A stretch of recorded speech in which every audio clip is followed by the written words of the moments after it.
दृश्यम 2। अजय देवगन फिर से आ चुके हैं तहलका मचाने के लिए। भाई पहली बात, कौन लिख रहा है ये? किसके पास ऐसा खतरनाक दिमाग है जो ऐसी ऐसी अद्भुत कहानियां लिख रहा है? क्योंकि भाई खत्म होते होते तो मैं ही चकरा गया था कि भाई क्या फाड़ू दिमाग है इसका। पिछली मूवी में इतनी सारी प्लानिंग बस कुछ चंद घंटों में करी थी, और अब जो इसने किया है वो तो इसे सालों मिले थे। तो सोचो इसने क्या क्या प्लान किया होगा।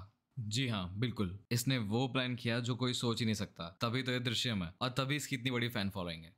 इसलिए सबसे पहले जो बात आती है ना, वो तो भाई इस कैरेक्टर की आती है कि क्या लाजवाब कैरेक्टर है ये। पता नहीं किस एंगल से ये दिमाग चलाता है, शायद सोते सोते भी ये कोई ना कोई प्लानिंग ही कर रहा होता है। और दूसरी चीज, जो इसका स्क्रीन प्ले था, कैसे सारी चीजें एक दूसरे से कनेक्ट हुई, किस तरह से पहला हाफ एकदम सिंपल शांति से चला गया, वो एकदम तूफान से पहले छाई शांति की तरह था। इन्होंने सोच रखा था कि इंटरवल के बाद तो पब्लिक को ऐसे ऐसे धमाके देने हैं कि बस सोचते रह जाएं और हम खेल के निकल जाएं। और ये लोग कर भी कुछ ऐसा ही रहते, लेकिन पुलिस और पब्लिक दोनों के साथ। और भाई दूसरा कैरेक्टर जो है ना, सबसे ज्यादा नजर में मेरे आता है, वो एक ही है, गाय तोंडे का। उसे देख के ना एक अलग सी चिढ़ मचती है, पर ऐसा मन कर जाएगा कि बस स्क्रीन से बाहर निकाल के हम मारें इसे।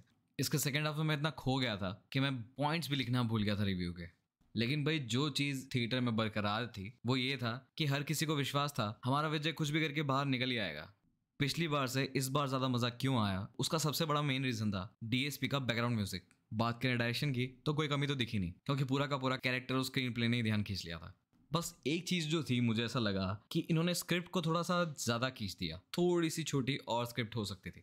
और भाई परफॉर्मेंस में तड़का लगाने आ गए थे इस बार अक्षय खन्ना। ऐसा कुछ ज्यादा स्पेशल कैरेक्टर तो था नहीं उनका, लेकिन जो भी था परफॉर्मेंस बहुत अच्छी थी। और अब मुझे ऐसा लगता है कि थर्ड पार्ट का मेन कैरेक्टर जो विजय के पीछे पड़ेगा वो अक्षय खन्ना ही होंगे। ओवरऑल किसी की भी परफॉर्मेंस में कोई कमी नहीं थी। अब स्टोरी तो भाई, जब इतना सब कुछ बोल चुका हूँ तो स्टोरी तो पता चली गई होगी कि धमाकेदार ही है। स्क्रिप्ट के साथ साथ अगर सिनेमाटोग्राफी थोड़ी और अच्छी हो जाती ना, तो भाई पुष्पा की तरफ फायर लगाती है। ना होने पर भी आग तो लगाएगी ही है। ओवरऑल ये पिक्चर धमाका है। पहले पार्ट में भी फायर लगाई दी थी, पर सेकंड पार्ट में उससे ज्यादा आग लगाई है। इतना सब कुछ तो बोल ही दिया है, अब और कुछ बोलने की मुझे जरूरत तो लग नहीं रही है। और हाँ, मेन चीज, ये रीमेक के झंझट में मत फंसना। बहुत अच्छी फिल्म है, देखने जैसी है। ऐसे ही बस रीमेक का थप्पा लग गया है, इसका मतलब ये नहीं है कि नहीं देखने का। कई सारे रीमेक्स में क्रिएटिविटी भी होती है, हर किसी के परफॉर्मेंस की अपनी अलग बात होती है। तो भाई जाओ जल्दी जाओ, जाके देखो और फिर कमेंट में बताना जरूर कि आप सबको कैसी लगी है। प्लीज सब्सक्राइब करके जरूर जाना। इतना प्यारा सा लाल बटन है, दबा दीजिए बेल आइकन के साथ। और मेरे वीडियो अच्छे लगे अगर, तो प्लीज प्लीज प्लीज शेयर करो और ग्रो करने में सपोर्ट करो मुझे। और इंस्टाग्राम हैंडल को मत भूलना, वहां पे भी काफी सारे शॉर्ट रिव्यूज आते हैं, तो फॉलो कर लो उसे भी।